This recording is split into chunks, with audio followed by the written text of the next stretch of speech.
नमस्कार मेरे प्यारे बच्चों, आप सभी का आपके अपने YouTube channel maths with Ramu Dubey sir पे आप सभी का स्वागत है। आइए मेरे प्यारे बच्चों, आज हम जो टॉपिक स्टार्ट करने वाले हैं बहुत ही ज़बरदस्त है और 2 से 3 क्वेश्चन हर पेपर में यहाँ से आते हैं। तो टॉपिक का नाम है CID। टॉपिक का नाम है CID यानी कि कंपाउंड इंटरेस्ट।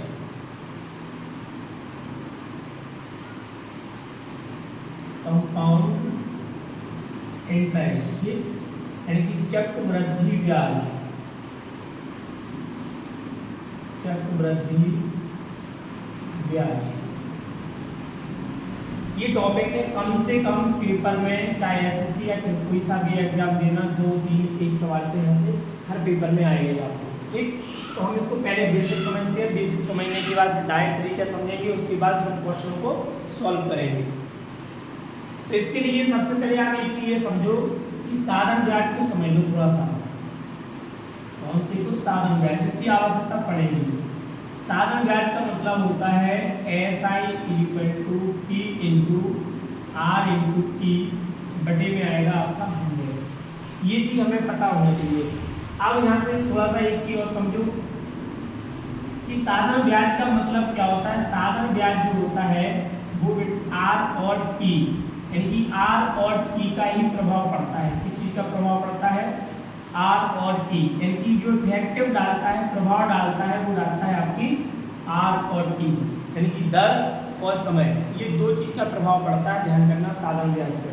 प्रिंसिपल तो फिक्स रहेगा, कोई ना कोई तो आपको वैल्यू मिलेगी, या तो 1500 रुपये में मिलेगा या तो XY मिलेगा। प्रभाव हमेशा 2 चीज का डलेगा, पाएगा रेट और टाइम का। तो साधन ब्याज का मतलब ये होता है R और T%।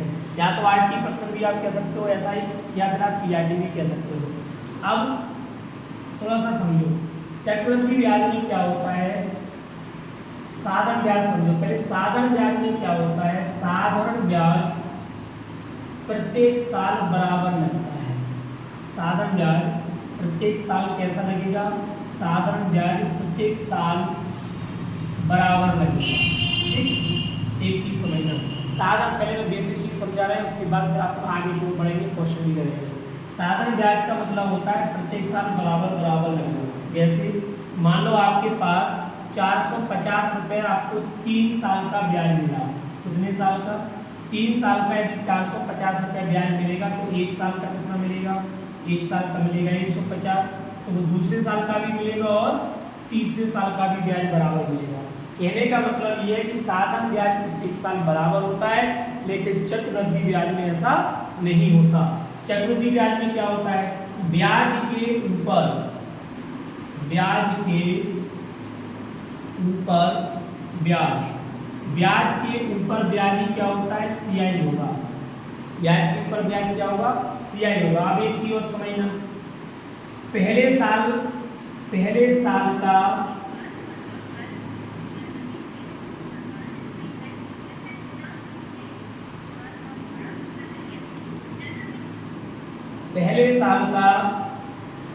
SI व CI दोनों बराबर होते हैं। एक चीज समझना, पहले साल का SI यानी कि सिंपल इंटरेस्ट और आपका कंपाउंड इंटरेस्ट दोनों कैसे रहेंगे?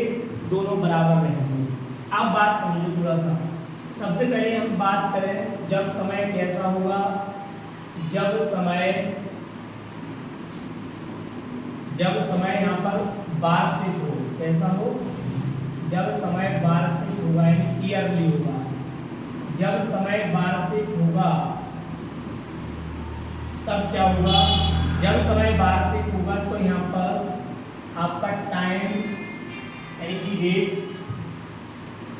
रेट जो आपकी परसेंट है, एज और समय पूरा लगेगा। मतलब समय यानी दर और समय ये आपके पूरे रहेंगे। ठीक, तो यहाँ पर जो फॉर्मूला बनेगा वो बनेगा A बराबर अमाउंट बराबर T ब्रैकेट के अंदर R बटा 100 की पावर 3T। ये आपका बनेगा अमाउंट। ठीक, अमाउंट बनेगा। अमाउंट होगा A बराबर ये वाला। अब CI कैसे निकालेंगे? तो CI निकाल के मिश्रण में से प्रिंसिपल को आप हटा देंगे, यानी कि निस्धन अमाउंट में से आप प्रिंसिपल को वहाँ से माइनस कर देना तो आपका क्या निकल के आएगा, चक्रवृद्धि ब्याज निकल के आएगा। ये तो बात पहले पॉइंट की। पहले पॉइंट में हमने एक चीज समझी, यहाँ पर क्या होता है, यहाँ पर होगा आपका वार्षिक में। अब बात आती है अर्धवार्षिक, half year, point number second. ये बात अब बात आएगी जब समय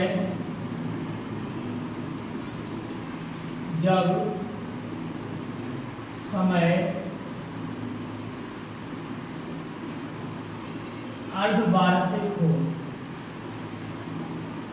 हाफ ईयर। तो अर्धवार्षिक समय में दर तो हो जाती है आधी और टाइम हो जाता है हमेशा 2 गुना। ठीक, तो फॉर्मूला बनेगा A बराबर T1 प्लस R/2 बटे 100 पूरे की पावर हो जाएगी यहाँ पर 2T। ठीक, यहाँ से CI कैसे निकालेंगे, CI बराबर होगा अमाउंट माइनस प्रिंसिपल। तो ये चीज हम समझ में आ गया। तो दूसरा नंबर का जो पॉइंट है वो आपका ये रहा। तीसरे में हमें क्या चीज याद करना है, पॉइंट नंबर तीसरा। पॉइंट नंबर तीसरा में क्या है, जब तिमाही हो, समय कैसा होना चाहिए, जब समय तिमाही हो। तिमाही में क्या होगा, 3 महीने की एक साल में 4 बनती है।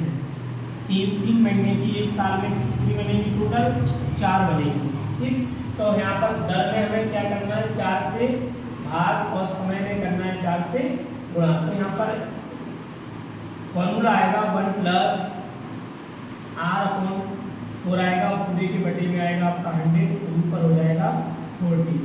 तो ये तो थी बेसिक सी बात। ये बेसिक सी बात थी। हमने समझा कि भाई चक्रवृद्धि ब्याज में कौन कौन सी बेसिक चीज़ें ध्यान रखना है।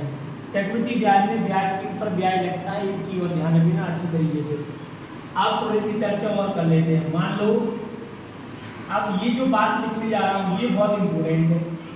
यहाँ हमें क्या करना है, आप बात को समझना। ये जैसे मान लो 2 साल के लिए आया है, जब भी आपसे 2 साल का डायरेक्ट ब्याज पूछा जाए या फिर 3 साल का डायरेक्ट ब्याज पूछा जाए या फिर आपको 4 साल का डायरेक्ट ब्याज पूछा जाए या मान लो आपसे 5 साल का डायरेक्ट ब्याज यानी कि CI या फिर अमाउंट पूछा जाए, इसके लिए आप क्या करेंगे। ठीक, तो इसके लिए एक चीज़ ध्यान करना, ये फॉर्मूला बनता कैसे इसको समझो। बीच में यहाँ पर 1 रखो, दोनों साइड आप 1 रखो। तो जैसे आप इसको बनाएंगे यहाँ से तो ये बनेगा 1, ये 1 है, ये 1 है, इसको रहने दो। 1 में 1 ऐड किया, 1 में 1 ऐड किया, कितना आ गया 2, 1 आप रहने देना है। तो ये जो बन के आएगा ये 2 साल का फॉर्मूला बन जाएगा। अभी बताएंगे कैसे बनेगा। तीसरे साल का सुनो, तीसरे साल में क्या होगा, 1 आगे पीछे रहने देना। अब 2 में 1 जोड़ा कितना हो जाएगा 3, फिर 2 में 1 जोड़ा कितना हो जाएगा 3 और ये खत्म हो जाएगा। ठीक, 3 साल का बन जाएगा। 4 साल में क्या करना है, 4 साल के लिए सुनो, 4 साल के लिए जैसे आगे जाएंगे देखो 1 आपको आगे पीछे लिखना है। 3 में 1 जोड़ा 4 हो गया, 3 में 3 जोड़ा 6 हो जाएगा, 3 में 1 जोड़ा 4 हो जाएगा। अब ऐसे 5 साल के लिए आगे आप जा सकते हैं, 1 लिख देना, जितना नीचे जाना है जा सकते हो। 4 में 1 जोड़ा 5, 6 में 4 जोड़ा 10, 6 में 4 जोड़ा 10, 5, 4 में 1 जोड़ा 5। ठीक, अब जो आगे वाले पॉइंट हैं, कौन से पॉइंट, ये आगे वाले, ये जो 1 दिख रहे हैं इन सबको आप यहाँ से हटाओ। जैसे आप इनको यहाँ से हटाओगे तो फॉर्मूला क्या बनेगा, 2 साल का बन जाएगा 2 और 1। 2 साल का कौन सा बनेगा 2 और 1। 3 साल का बनेगा 3, 3, 1। 4 साल का बनेगा 4, 6, 4, 1। 5 साल का बनेगा 5, 10, 10, 5 और 1। इस प्रकार से आप निकाल सकते हो। एक तरीका तो इसको बनाने का ये, इसको बोलते हैं पास्कल लॉ। कौन सा नियम है ये पास्कल लॉ है, 11th-12th में पढ़ा होगा। अब दूसरा क्या है, ध्यान करना। दूसरा आप इसको ऐसे भी देख सकते हो, 2 साल के लिए जाएंगे, 2 से शुरू होगा 1 पे खत्म होगा। बात समझना, 2 साल के लिए फॉर्मूला बनाओगे, इसको ना बनाते हुए इससे भी बना सकते हो। 2 साल के लिए जाओगे 2 से शुरू होगा 1 पे खत्म। 3 के लिए जाओगे 3 के लिए जाओगे 3, अब इनको ही जोड़ दो। 3 के लिए जाओगे 3 से शुरू होगा तो और एक 3 लास्ट का लास्ट में है। 4 साल के लिए आए, 4 से शुरू हुआ, अब जोड़ो 4 से शुरू हो जाएगा, 3 और 3 6, ये हो जाएगा 3 और 1 4, एक का एक लास्ट में रहने दो। 5 साल के लिए आया, 5 से शुरू हुआ, 5 आ गया, अब आगे बढ़े तो 6 और 4 10, फिर 6 और 4 10, फिर 4 और 1 5 और लास्ट का एक में 1। इस प्रकार से आप उनको बना लोगे। तो ये तो है ये वाला कंसेप्ट, याद करना इस चीज को। एक आपका ये वाला कंसेप्ट है, ठीक। अब ये चीज अच्छी तरीके से समझ में आ गई। जब भी हमें डायरेक्ट में अमाउंट और प्रिंसिपल निकालना हो, जब भी हमें डायरेक्ट में अमाउंट और प्रिंसिपल हम डायरेक्ट निकालेंगे ये चीज, तो इसमें एक चीज ध्यान करना, दर हमारी कैसी होना चाहिए, रेट जो होगी वो रेट आपकी कैसी होना चाहिए, एक ही होना चाहिए। रेट आपकी कैसी होना चाहिए, रेट आपकी एक ही होना चाहिए, रेट आपकी एक ही होना चाहिए। रेट मतलब जैसे 10% है जो भी है, या फिर आपका 20% है, या फिर आपका 30% है, दर हमारी सेम होना चाहिए, दर हमारी सेम, तब आप निकाल सकते हो। ऐसा नहीं कि पहले साल 10%, दूसरे साल 20%, तीसरे साल फिर आपका और दर अलग अलग आ जाएगा, तो हमें समस्या आएगी। इसके लिए हम इसको ही नहीं करेंगे। तो जब आपको अमाउंट और प्रिंसिपल डायरेक्ट निकालना चीज़ों का प्रयोग कर सकते हैं, ठीक है। अब थोड़ा सा आगे को बढ़ो। दूसरा तरीका क्या है, दूसरा तरीका में क्या करना है हमें, दूसरा तरीका हम यूज करेंगे फ्रैक्शन का। दूसरा तरीका हम क्या करेंगे, दूसरा तरीका हम फ्रैक्शन का यूज करेंगे। क्या यूज करेंगे, फ्रैक्शन। दूसरा तरीका हमें फ्रैक्शन का यूज करना है। जैसे मानो 5% का मतलब क्या होगा, 5% का मतलब होता है 5 बटे में आएगा आपका 100, 5 से काटेंगे 5 × 5 5 × 10, तो ये बनेगा हमारा 1/20, ठीक, 1/20 बन जाएगा। मतलब ये है कि यदि आपका 20 प्रिंसिपल है तो 1 रुपये इस पर क्या होगा, ब्याज होगा। 20 प्रिंसिपल है तो 1 रुपये क्या होगा आपका, ब्याज हो जाएगा। बात समझ में आ रही, ये ध्यान रखना। अब ब्याज में जैसे ही मैं ब्याज को प्रिंसिपल में ऐड करूँगा तो जाएगा 21/20 हो जाएगा। जैसे हमने प्रिंसिपल को ब्याज में ऐड किया 21/20, बेटा ये हो जाएगा प्रिंसिपल और ये हो जाएगा आपका, और ये हो जाएगा प्रिंसिपल, ये हो जाएगा आपका अमाउंट, ठीक। उम्मीद है ये चीज़ आपको अच्छी तरीके से समझ में आ रहा होगा। दूसरा ये फ्रैक्शन है। फ्रैक्शन के हिसाब से हम क्या करना है, जैसे मान लो इसकी फ्रैक्शन आई 1/20, 1/20 आया इसका फ्रैक्शन। आपसे 2 साल के लिए पूछा जा रहा है, तो नीचे की जो संख्या होती है इसका हम स्क्वायर कर देंगे तो 2 साल का प्रिंसिपल कितना हो जाएगा, इसके अकॉर्डिंग 400 हो जाएगा। अगर मान लो फ्रैक्शन हो रही है और 3 साल के लिए जाना है तो हम इसका क्यू कर देंगे, तो 20 का क्यू हो जाएगा बेटा 8000, 3 साल का प्रिंसिपल कितना हो जाएगा आपका 8000। तो हम दूसरा यूज करेंगे फ्रैक्शन मेथड, ठीक। उम्मीद है समझ में आया होगा। अब बात करते हैं सवाल की। सवाल को हम लेते हैं थोड़ा सा, और सवाल को लेने के बाद हम आगे बढ़ेंगे कि आपको इन चीज़ों का प्रयोग करना कैसे है। इन चीज़ों का प्रयोग आपको यहाँ पर करना कैसे, इस चीज़ को समझो। बहुत अच्छा टॉपिक है, 155 सवाल है इसमें।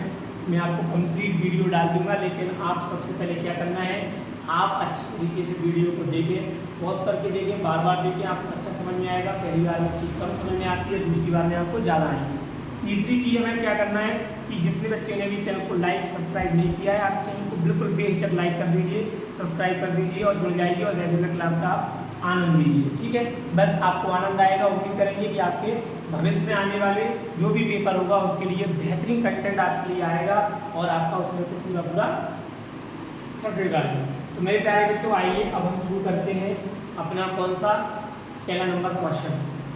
जिसकी हमें जरूरत पड़ेगी हम उस चीज़ का प्रयोग करेंगे। इस चीज़ को आप अच्छी तरीके से समझ लेना, ठीक है।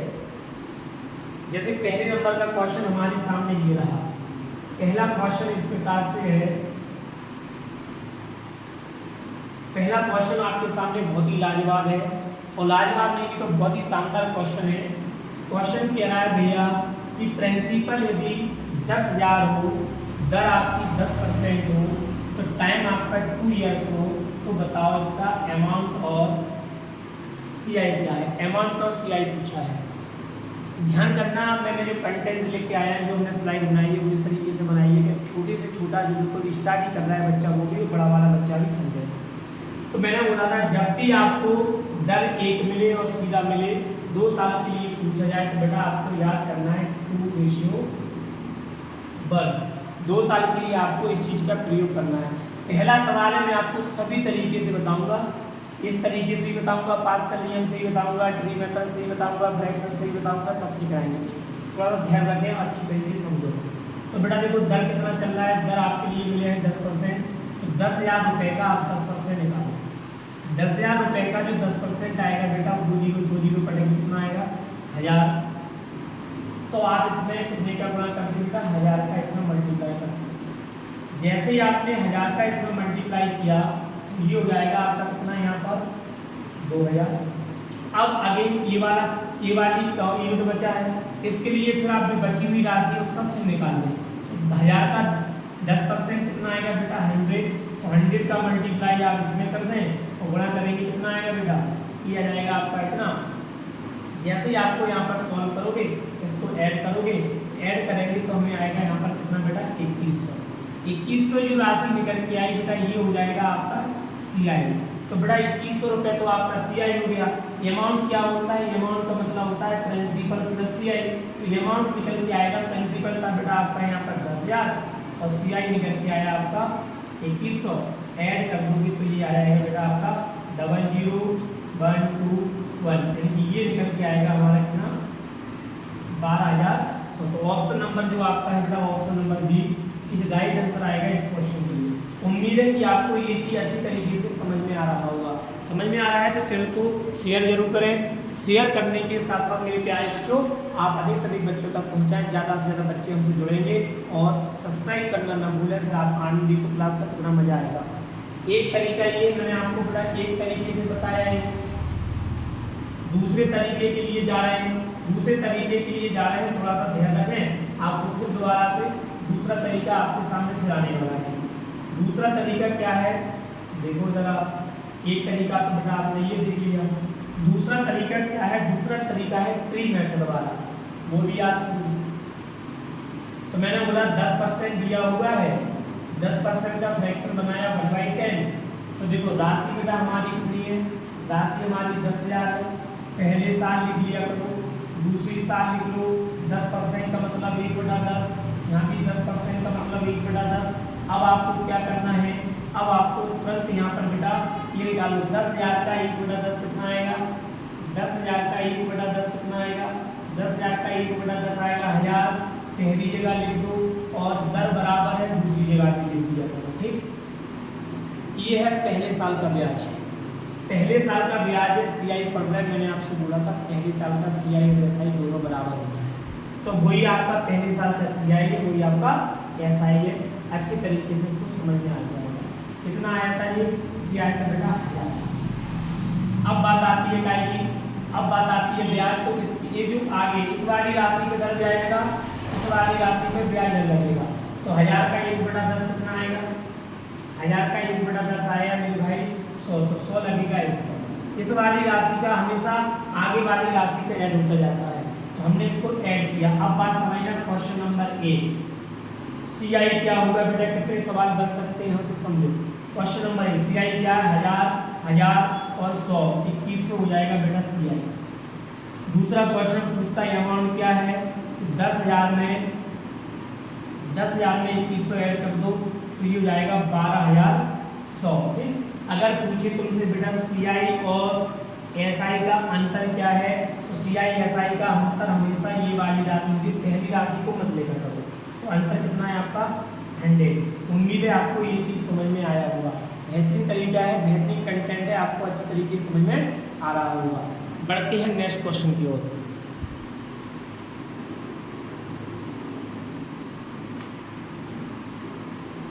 अगला सवाल आपके सामने ये रहा।